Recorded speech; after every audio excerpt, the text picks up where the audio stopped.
Hello everyone. If you like what I'm doing here, please consider subscribing, liking, and commenting.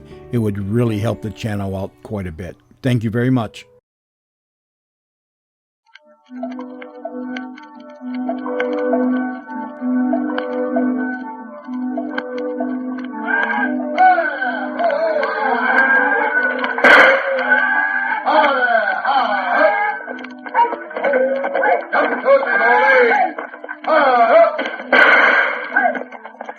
Cattleman, a saga of the outback specially dramatized from the prize-winning novel of R.S. Porteous.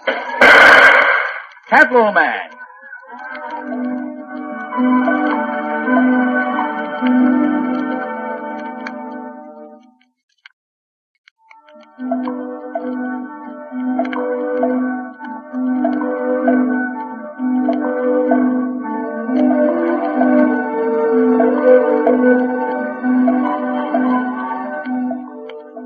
I never done too much talking about the war. It was something I never had the urge to talk about. But lying in hospital with your whole life behind you and precious little left, it's hard not to go back. They say confession's good for the soul. Well, I wouldn't know about that. But if it is, I reckon my soul could stand it more than most. The night sister had come in to give me an injection. She seemed in the mood for talking, too. Or maybe I should say for listening. I told her about Gallipoli, our first real taste of action. What a taste it was. A good many there first and last, including Eddie York and Sergeant Blade. I gather you thought quite a lot of the sergeant, Mr. McCready. Yeah, he was a good cobber. Thorough good bloke. I never had much time for him to begin with, all his bluster and laying down the law. Underneath he was fair dinkum blue. Ah, such a senseless waste of lives. I had an uncle who was killed there.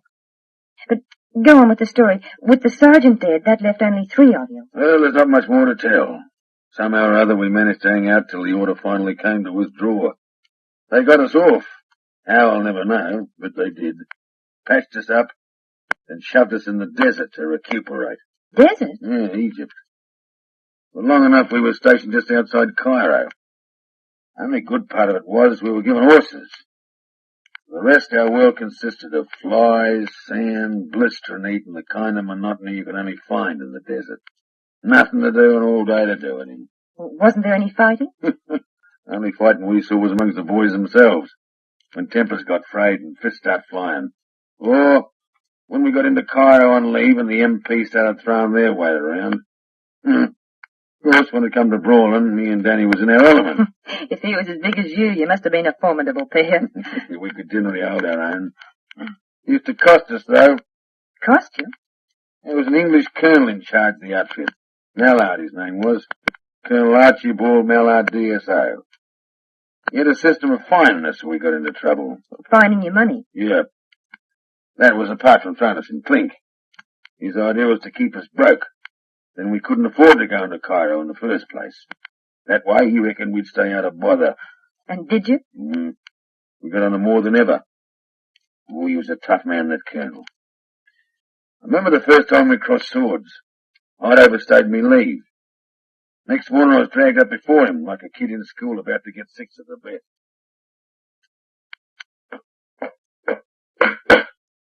Troop McCready reporting, sir. Are the flies troubling you, McCready? Flies, sir, my flaming oath. I've known 'em bad in me time, but nothing like they are here. A bloke can't breathe. Hold your tongue. Beg pardon, sir? I was referring to your salute. It looked for all the world as if you were endeavoring to swat a fly on your right cheek. Go out and come in again. And this time, do it properly. Right out, sir? Right out. Yes, sir.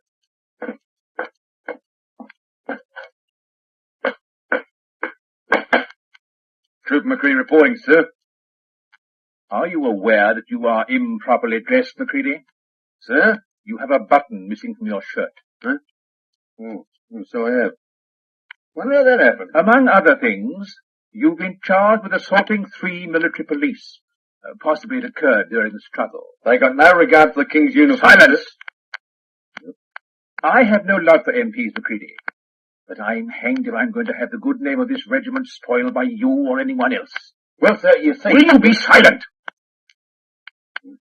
Don't look like a soldier, Macready. You don't act like one. Last night you excelled yourself. Not content with being drunk and disorderly. Drunk, sir? Not me. Wouldn't catch me drinking that Jippo firewater. It says on this report that you were drunk. That is wrong, sir. I never touch a drop. No sober man would behave in such a fashion. Look, Colonel, MPs or not, I don't take kindly to being pushed around. They were under orders to bring you in. If they'd asked me polite, I'd have come with them nice and quiet. But no, they got to get funny. They got to be big men. So I just cut them down a size. Well, this may interest you, Macready. I intend cutting you down to size. Well, would that be fitting, sir? Fitting? You being a colonel and all. What are you talking about? Well, sir, I never thought officers were supposed to resort to fisticuffs. Macready! I do not propose to beat you into submission. I have more subtle and effective means at my disposal. Sir? To begin with, I intend to fine you 1 month's pay. In addition, you will receive no further leave till I am satisfied you've seen the error of your ways. Does that strike you as more fitting? Since you asked me, sir, I'd much rather have the other. I've no doubt. By the look of you, I'd say you've done a good deal of fighting in your time. I've done me share. It's a pity your talent can't be put to better use. Yeah, that's what I say. In future, then, I'll see you're put on more patrols. Oh, very kind of you, sir, but I wouldn't like no favouritism. The others might get jealous. We'll take that risk. Well, if I could make a suggestion... That will be all, Macready. You have permission to withdraw. Yes, sir. And next time you come before me, kindly see you're not missing any buttons.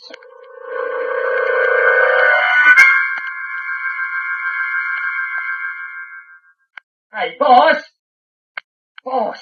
I've been looking all over for you. Did you see the colonel? I saw him. What'd he say? Believe it or not, he fined me a flaming month's pay. Fined you? As well I'm confined to the camp till further notice. Crikey, that's a bit rough, isn't it?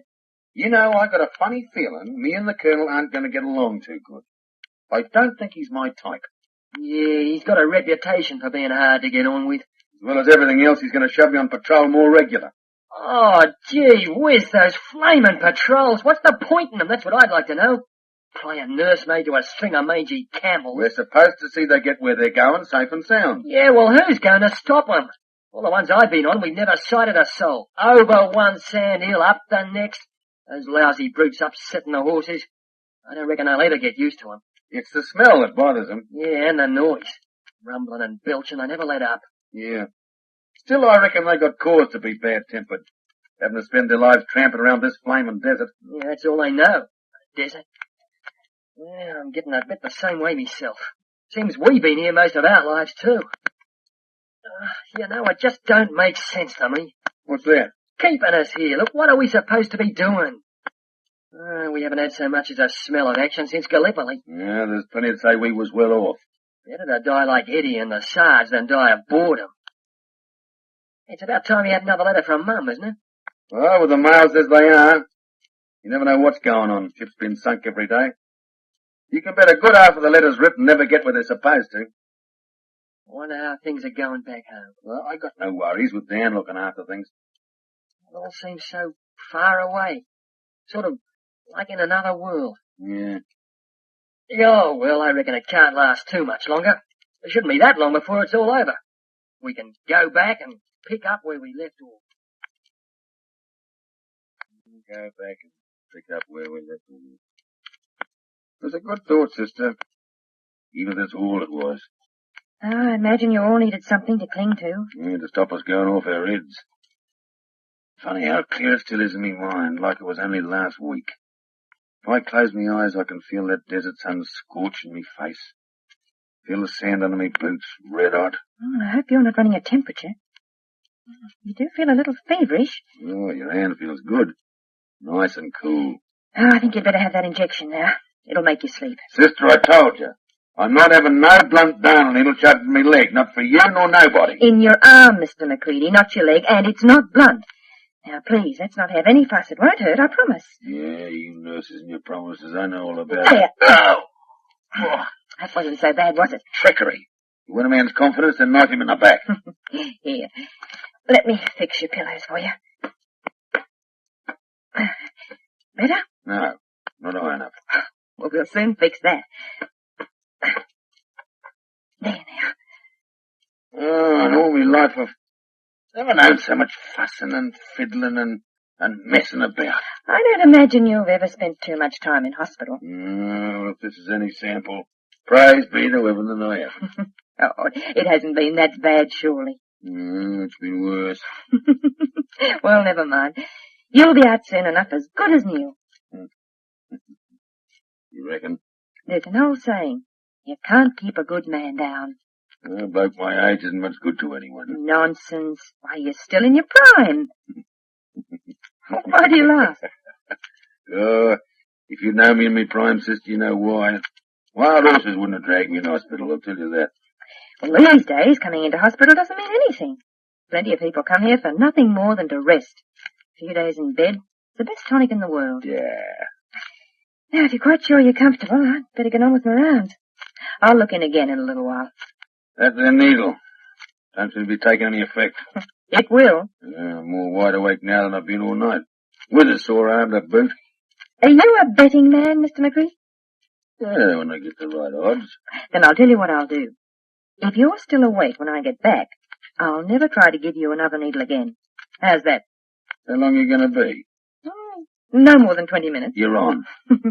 Sweet dreams, Mr. McCready. Sweet nothing. I never had it so easy. We'll see. We'll see.